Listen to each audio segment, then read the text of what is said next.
advice natin. Advice natin, Judge, ay mangutang po kayo kay Judge. Biglang ganun, hindi po kayo niyan.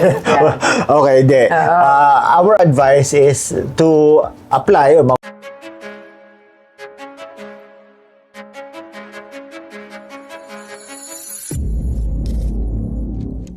Magandang araw, mga kausapang L. Welcome po to another episode of Usapang L. At ito po special episode natin, yes. no?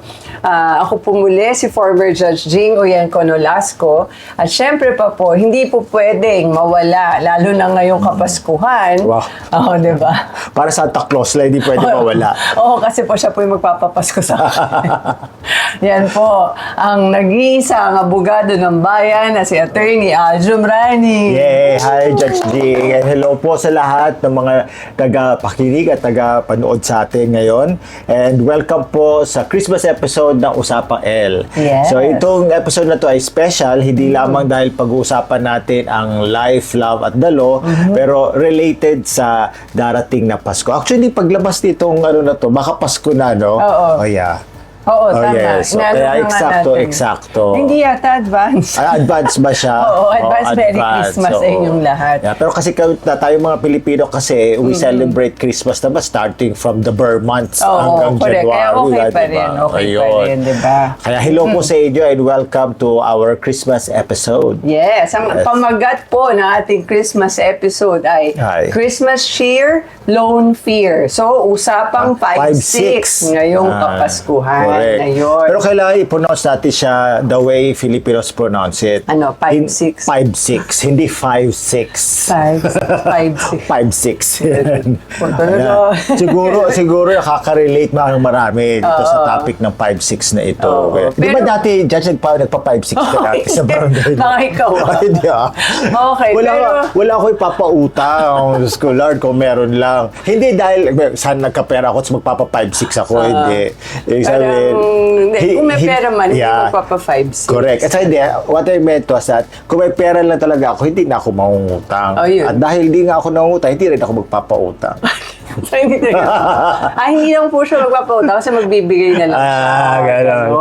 At Okay. since sa usapang bigayan tayo, dahil Pasko nga po, so ano muna tayo? Ano Siyempre, ang ating gift-giving.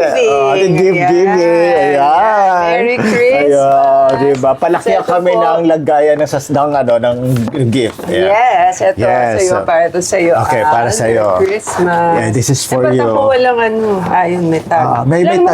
May sulat kaya hindi mo lang nababasa. Ayan. Invisible eh. Invisible eh. Thank you. So ito, bubuksan natin?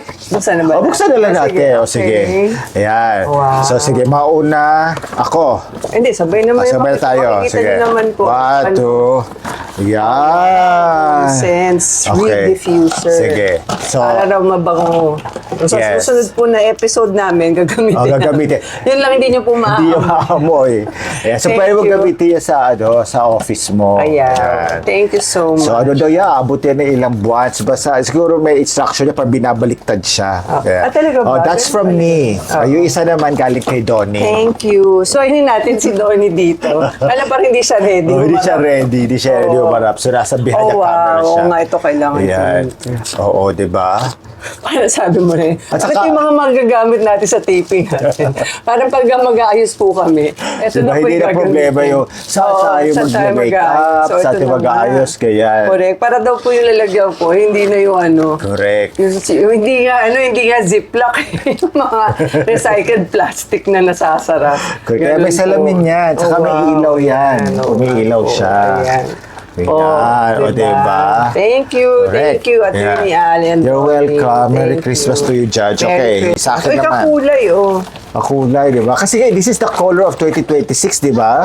Oo. White. Oh, I love it. Lalo na't mahilig na ako bumiyahe. Yes. So, yeah, perfect. Pwede to for gadgets. Yes, yun talaga yan. Gadgets, Actually, pwede rin kahit mga toiletries kapag trina-transfer doon sa mga containers. Yan, so lalagay dito. Oo, Kasi hindi nga advisable yung magdadala ka ng buong bote talaga. Correct. Kasi lalo na't yung mga bote mo malalaki, baka mamaya intercept sa airport kasi nga more than 100 ml daw. Correct. Thank you so much, Judge. You're welcome. Ever since ginawa natin to, ilang taon na natin to ginagawa, lahat na binigay mo sa akin, talaga very usable talaga. Siyempre. At dahil dyan, hindi ko talaga pinamimigay. Ay, dapat lang. Oo, yeah. Ibig sabihin, hindi siya recyclable. Tama. Hindi siya pang white elephant. Yeah.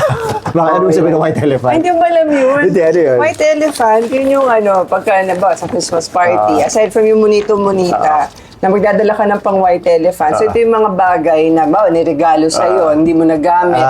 Tapos niregalo mo sa iba. Ulit. Tapos, meron yung na unahan kasi nakalagay na ganyan. Yeah. Tapos, pwede may mag-steal. Ay, hindi. Kukuha ka muna, di ba? Yes. Tapos, sabay-sabay kayo, bubuksan nyo. Para malaman ko ano yun. Kapag gusto mo, you can keep it.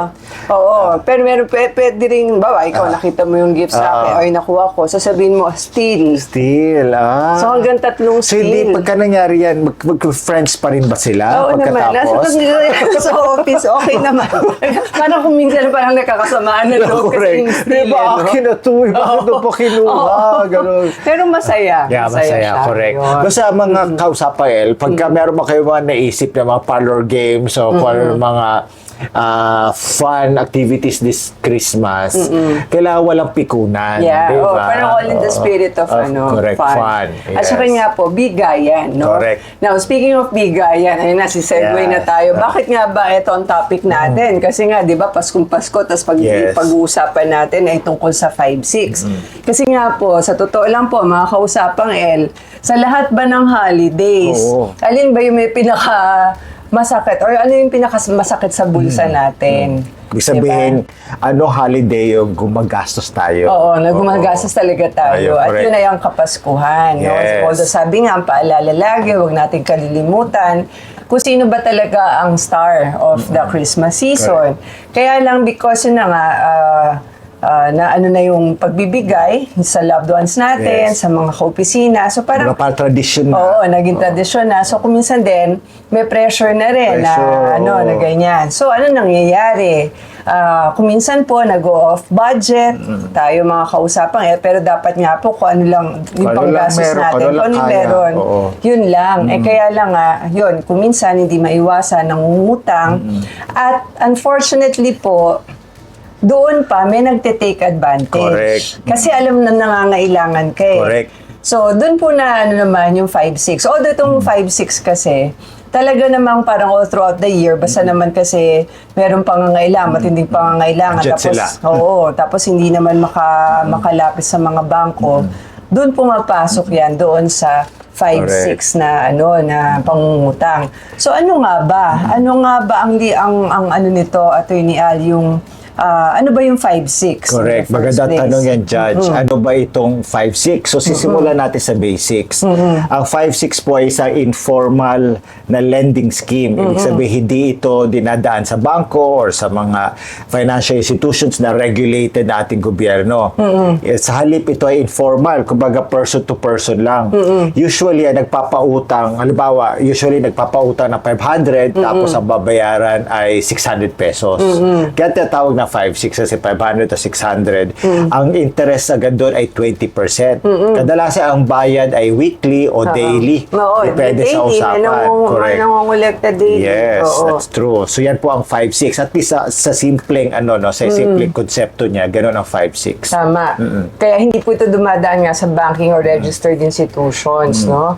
At yun na nga po, kaya dahil nga informal, nun, meron ba tayong batas or meron bang kontrata na yan, okay, good question. Ang kontrata naman dyan, usually verbal. Yun nga. Okay, so walang malinaw na kontrata. Kasi pag sabi mo malinaw na kontrata, ito yung sinasabi nila black and white, ibig sabihin kasulatan.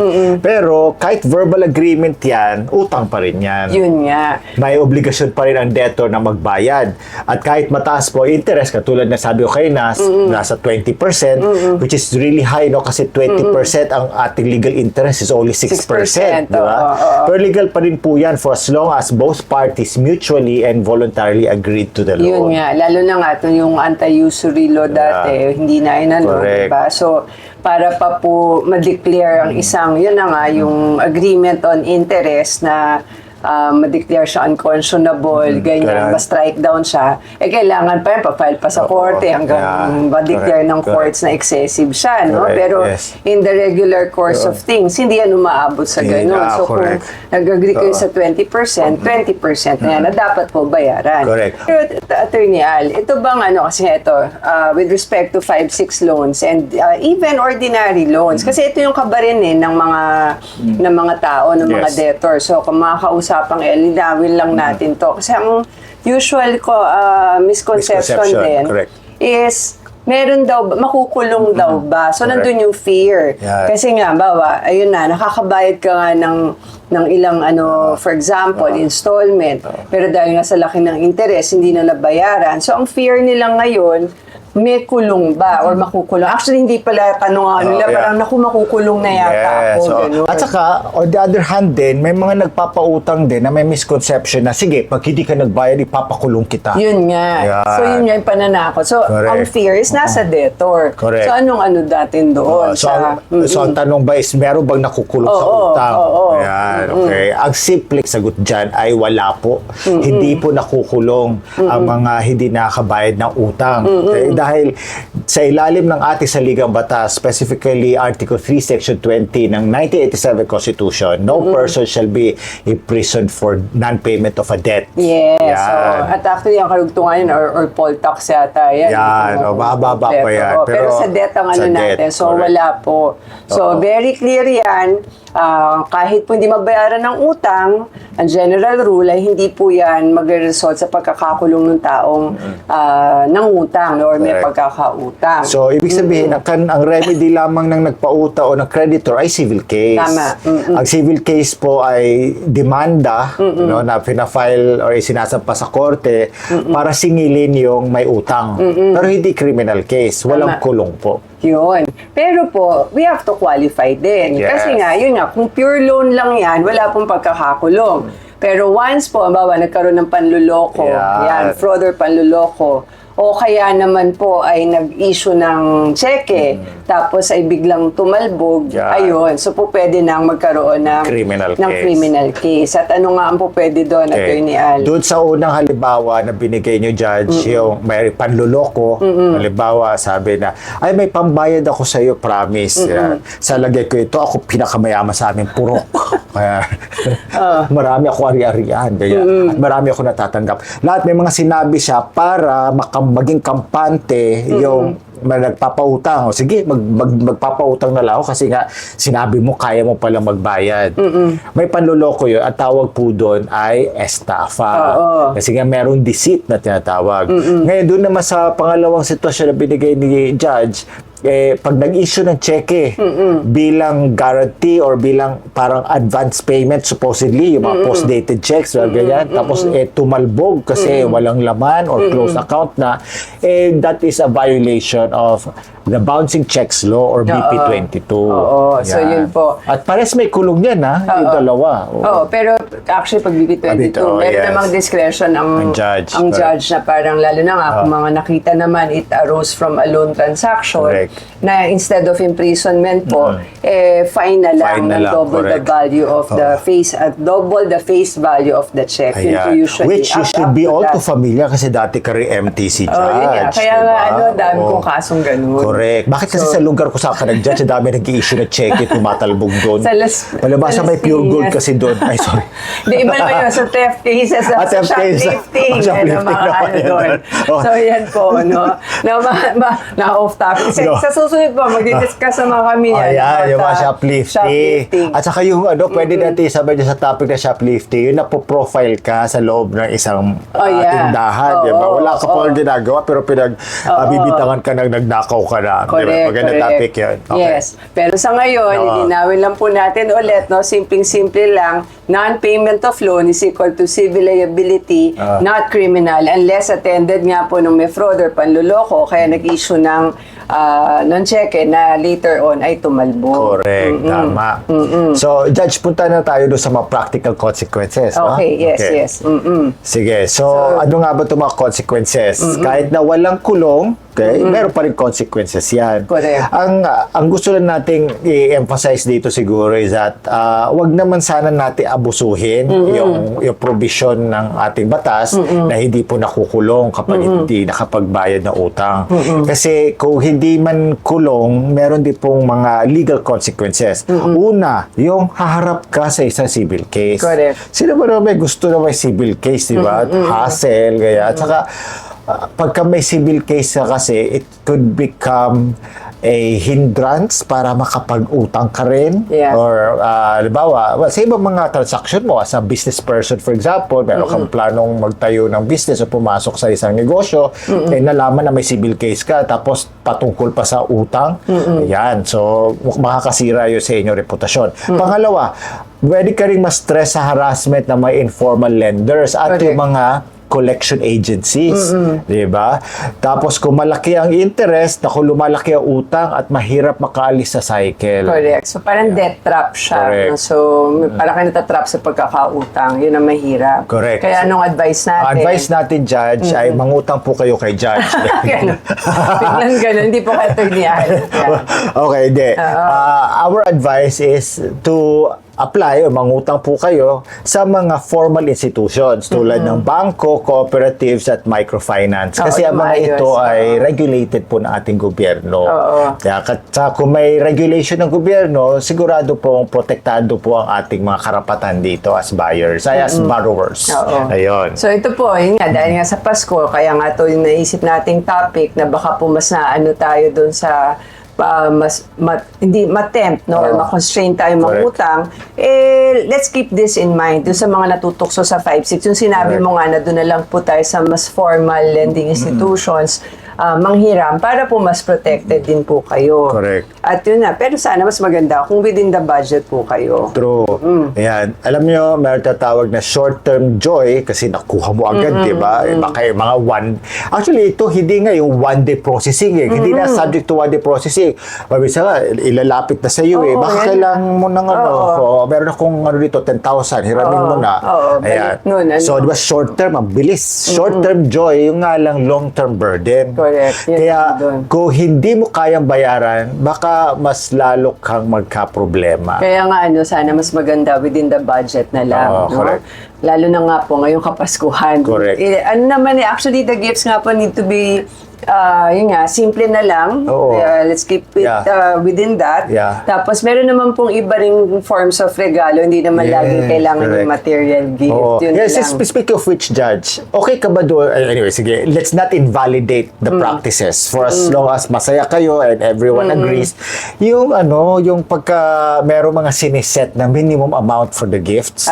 Like, halimbawa, okay, tayo mag-exchange gift tayo, pero walang bababa sa 2,000 pesos. Ay, laki, no? Di ba? Dapat lang reasonable. Kumbaga, consensus consensus na lahat. pa rin. Kaya, Lahat. pero pag ikaw naman sa tingin mo, nahihirapan ka, it's okay to say no. Yeah, oo. Sabihin mo na lang na masyadong mataas. Ganyan. And I'm sure naman, pag nag-gets naman nila kung bakit masyado siya mataas tsaka reasonable, they will adjust. At saka yung leader din naman should be naman conscious na hindi naman lahat ng Yeah, correct. kumbaga earning capacity ng mga tao. Kasi usually nangyari yan sa office setup, diba? Office setup. At saka sa mga barkada, naalala ko yung dati kong barkada, ganyan. Okay. Yun naman, siyempre may mga pero nung time na to, mga early 2000s pa to, so okay na yung mga 200 pesos, ganyan. Pero meron kami mga restrictions. Bawal ang mug, bawal ang photo album or photo frame. Kasi kapag yun ang gift mo, ihahagis at ibabato talaga. At may caveat na talaga. So yun, okay, bawal yun. Siguro yung okay yun, again, the spirit of fun. Pero baka mahirap yung kailangan may minimum. Tapos, siyempre, ang mga tao naman nagiging resourceful or ingenious, sasabihin, yung gift wrapping pala, 50 na yan, ha? Tapos yung card po, 250, kaya, di ba? Pero I think, to reiterate, syempre, it's the thought that counts. Oo It's nga. not the price tag, it's not the flashy things that matter, but rather, it's the thought that counts. Yes, oo. Basta yung kaya mo lang. Tama. Yung within the budget. Tsaka yung may puso. Correct. Talagang voluntary Yes. na pagbibigay. Ngayon, mabalik tayo ulit dun sa usapang Yes. 5-6. Mag-correct na, sumagot naman po Okay. tayo na ilang common questions tungkol Correct. sa 5-6. Sige. So, ang una doon ay kung hindi, ang unang tanong natin, ito, mga common questions Yan. kasi, kung hindi makabayad ng utang sa 5-6, pwede bang kunin ng lender ang gamit ng utang sa bahay? Yan, At nako. yun. Ang sagot po dyan, hindi po basta-basta. Oo. Kailangan po may court order. Kasi kung wala, hindi po basta pwede kunin yan. Kasi kung kukunin yan ng kung sino man, ay illegal na po yun. Pwede na po theft yun. Oo. Pwede na rin Coercion. trespassing Oo. din. Pwede rin coercion. Ayan. So, wag po kayo maniwala dyan sa, naku, pupuntahan ka na ng sheriff, Yeah. kukunin na yung sofa mo, di ba? Hindi po Oo, pwedeng Hindi po ganun. pwede yun. Tapos Okay. yung second naman, Attorney Al, ay tungkol sa pag-i-issue ng promissory note. Yan. So pag nag-i-issue raw ba ng promissory note? Kasi nga, kung minsan yung iba, Yes. sabi na, para may kontrata, Oo, para correct, nakalagay. correct, Pero mo kasi, correct. di ba, the Yes. interest should be stipulated. Kaya- So doon nga, nag-i-issue ng simpleng promissory Oo, note. So yeah. ang tanong naman, makukulong ba pagka hindi nabayaran? Good yung promissory question. note? Kasi natatandaan niyo, of course, hindi ko alam kung napag-usapan namin to. Pero very common yung reaction na kapag ka may pipirmahan, agad-agad nasasabi, makukulong ba ako dito? Yes, oo. Kaya hindi po totoo na pagka nag-issue ka na promissory note, makukulong ka na. Kasi again, civil case lang po yung promissory note because it's a loan agreement. Correct. So walang kulong unless, tulad sabi natin kanina, may kasamang fraud o may kasamang bouncing checks. Tama. So, i-recap na po natin, Sige. mga kausapang L, no? Ulitin lang po natin, ang 5-6 loan ay informal lending na may mataas na interest. Kaya po siya 5-6, usually nga 20% Yeah. and above po ang interest niyan. Pangalawa, hindi po basta-basta pwedeng makulong. General rule natin yan dahil this is a civil obligation, no? Hindi po porque hindi kayo nakabayad o kaya hindi nyo na full payment. Kasi iba, nakakabayad tapos hindi na full payment, matik makukulong kayo. Hindi po Okay. pwedeng ganon. Pero, pwede kayo mademanda ng civil case. So, Correct. depende sa amount. Pwede yan na collection case kung mataas siya Two. sa 1 million pesos regular case, pero tapos pagka 1 million pesos and below, small claims po Okay, yan. So, correct. yun po yun. Tapos, kung may fraud o kaya naman nag-issue ng cheque tapos tumalbog, doon po pwedeng magkaroon ng criminal case. Kaya nga yung mga nagpapautang na ganyan, ang requirement nila, humihingi na ng cheque. Correct. Para may Yeah, pinanghahawakan sila ng correct. criminal Yes. case. And of course, mas safe mangutang sa formal institutions. Although yun din, no, basta po nag-require kasi na mag-open muna ng cheque, ng checking account. Yun, medyo kailangan din maging careful po tayo doon. Kasi nga, doon po, pagka hindi nabayaran yung cheque, ayun Bouncing po, checks bouncing agad yan. checks Oo. na yan, no? Okay, tama. At ang pinaka-importante, huwag matakot sa pananakot ng mga naniningil. Know your rights. Tama. And hopefully, you will be strong and assertive enough na sabihin na hindi nyo magagawa yan. Alam namin ang aming karapatan. Ayun. Yun. And yun na nga, Attorney Al, kasi nga, we try to keep this short. So, yan po mga kausapang ang ating Christmas episode para po ngayong Kapaskuhan, kung sakali man. Sana makaiwas kayo, no? Pero kung talagang hindi at magpa 5-6, meron kayong 5-6 loan, at least alam nyo po, no, na clarify po sana namin sa inyo kung ano po ang mga myths at ano po ang mga katotohanan, no? Correct. Ayan.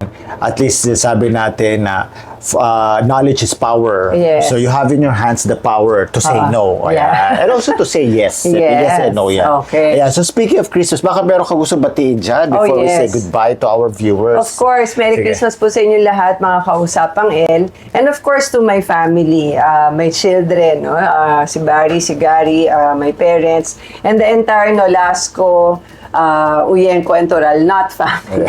The not family. Not, and the N-A- not. N-U-T, yes. Velasco, Uyenko, Toral family. Tapos ang Nalo family, yung sa law office. And of course, all my true friends. True Biglang friends. ganun. Baka Hindi yung mga mga fake enemy. friends, ah. Mga fake friends. So, friends na kunwari. No? Yun lang po, yung mga bahala na kayo sa Yeah, ganyan. okay. And So, sobrang dami everyone nila, di ba? else. Hindi mo na mabanggit pa isa-isa, Correct. di ba? Oo. Tama. So, maligayang Pasko po sa inyong lahat. And of Yeah. course, sa inyo, Attorney Thank Ann you and kay very much. Donnie. Yes, si Donya nasa behind the camera. Oo, nang sabi niya, "Hoy, ang tagal niyo na." O sige, ako naman. Merry Christmas and advance Happy New Year po sa aking family, kay sa Jumrani at saka sa Dulay families. Okay. Ayan, so JU, ayan, Ju families. Ayan. Ay, sorry, JD pala. JD. Naku, sabi ko, Rose bakit Pay. nagkaroon ng yun? Yung kaya, Ang kulay na lang. parang nung isa araw, sabi ko, oh my God, may bagyo ata, letter N na ata ngayon, no? Si Typhoon Wilma. Sabi seryoso, parang napatigil kami. Bakit ko sinabing letter N? Pero alam ko na Typhoon Wilma siya. Pero akala ko sa alphabet, letter N siya. Subconsciously yun. Hala ka. Ano epekto yata ng mga Oo, kailangan ko ata mag-aaral ulit ng abacada egahaila. Ay, hindi A, B, C, D, E, F, G pala. Ayun. Anyway, going back. So, Merry Christmas to the JD families. Ayan. And also sa aking mga friends, no? True and not so true. And also, ang mga estudyante ko this semester, ayan, so mga estudyante ko sa mga classes ko sa University of the East, sa Adamson University, sa Manila Adventist College, sa Manila Law College, sa PUP, at saka sa Lyceum of the Philippines. Yan. So, Since nagbanggit na rin po siya, ako lahat po talaga, pati Yes. mga estudyante ko, at mga taga-CU, lahat po nang na-encounter ko ngayong taon na Yes, to. correct. Yan yung mga positive lang. Yeah. Yung mga negative, wag na. Oo, lalo na yung isa dyan. sino kaya yan? You know who you are. Oh Ganyan. my God. Sige, Biglang mamaya ganon. tatanungin ko You si know Judge who Kwento you ko are. next episode. Oo. Ayan. So, yun. na, okay. So maligayang Pasko po sa inyo lahat. And, advance Happy New Year. Ayan. Okay. And abangan namin New Year episode, syempre. Of course. So, yun. Merry Okay. Christmas po, mga kausapang L. And ako po muli, si former Judge Jing Uyenko Nolasco. Sana po may natutunan kayo sa episode namin. And of course, watch out for our New Year's episode. At ito pong episode na to, lahat po na episodes natin, available po yan sa Facebook page natin. At i-upload din po ito sa YouTube channel na The House of Law. The House of Law. Ang sabi ko naman, The House of L. The House of Law. At saka sa TikTok po. Yes. Yan, sa Usapang L. Lalabas po yan sa inyo. Correct. Yun. Yan. Bye-bye po. Merry Bye-bye. At Christmas. mula rin po sa akin, ako po si Atty. Al Jumrani. Merry Christmas po. At hopefully you can watch, share, and follow all our social media channels. And we look forward to seeing you again in the next episode. Maraming salamat. Ito po ulit ang Usapang L.